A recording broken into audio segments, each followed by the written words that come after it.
mà tôi chỉ phải mình chơi luôn thì cái nào quá sao được đâu có nữa chết thì lại mình khu vào không cái sản phẩm của tôi cái lùi lại cái gì cái sản phẩm của Romeoและ Julia บางทันเสียงเล่าโนและปาเคนทัดจูออกชาที่สิบดินเอ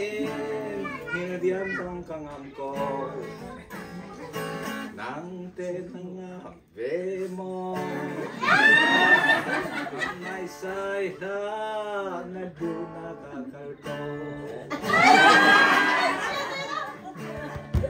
มาจุดเท่าจูนายเล็กสวยฮีกันเราเตลายไว้บนนาขวาลองไปนักการเตะไล่จู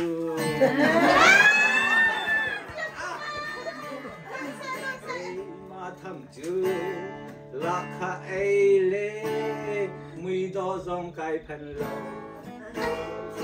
คนอีบอยพูดมุยดอจะอีจะเทียมดูตัวดังอันตอร์โกไก่ชิมส่วนหาเด็กปอ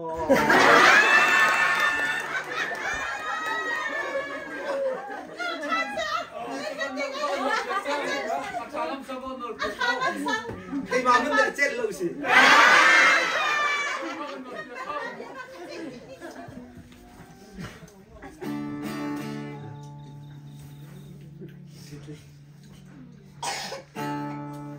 ดูนักมิโจอันที่สุนาเท่าขันมองโอ้เลยจงมีคนสักกิดนี้ดูนักตอลจำเลนิกูปาคุมาโจนิ่งซาเล่าอันที่ตอ